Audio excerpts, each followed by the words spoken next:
I'm Beth Ewen, Editor-in-Chief of Franchise Times, and I'm visiting today with Claudia San Pedro. She is the CFO of Sonic, and earlier today she talked on a panel about technology's role in driving a franchise growth brand. Yes.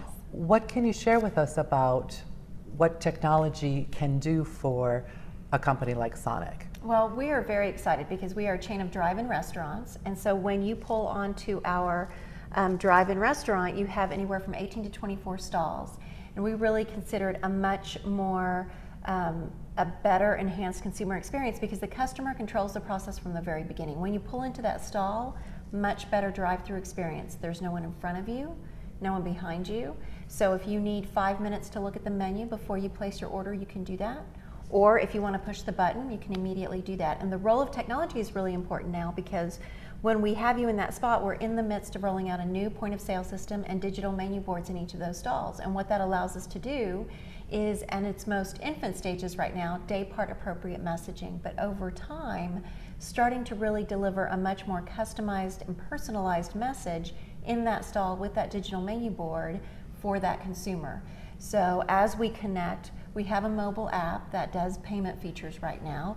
Within the year, we'll have mobile ordering. Being able to connect that mobile app and purchasing behavior to the digital menu board to again be able to drive messages that really resonate with that consumer.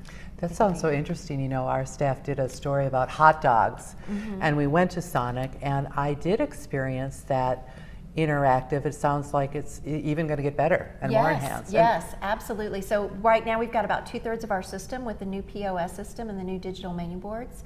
We'll complete implementation in all drive-ins by the end of calendar year 2017, we believe. And so continuing to add functionality, connectivity to provide a much better personalized experience.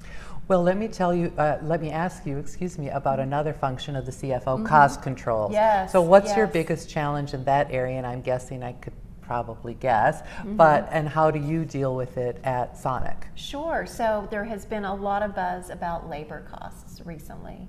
And I think our perspective is one of the differentiating aspects of our brand is to be able to drive a personalized service experience. And so as we look at labor and we talk about managing labor costs, we're taking a different approach. So the traditional approach is really how can we cut labor at the drive-in level. Our perspective is how do we drive a better customer service experience and optimize our labor. So what we find, for instance, is we really need to do a much better job of retaining talent. And by retaining quality talent, you're optimizing your productivity, and over time you're actually saving more money because you're not having to pay those training costs. And you get a great person who's been there for a year is probably the equivalent of 1.5 people that's new. So looking at that, also looking at labor scheduling tools with the new POS system. So we anticipate over the next year being able to explore those sorts of tools as well. Well, it sounds like a lot going on at Sonic. I've been talking with Claudia San Pedro, the CFO of Sonic, and I'm Beth Ewen with Franchise Times.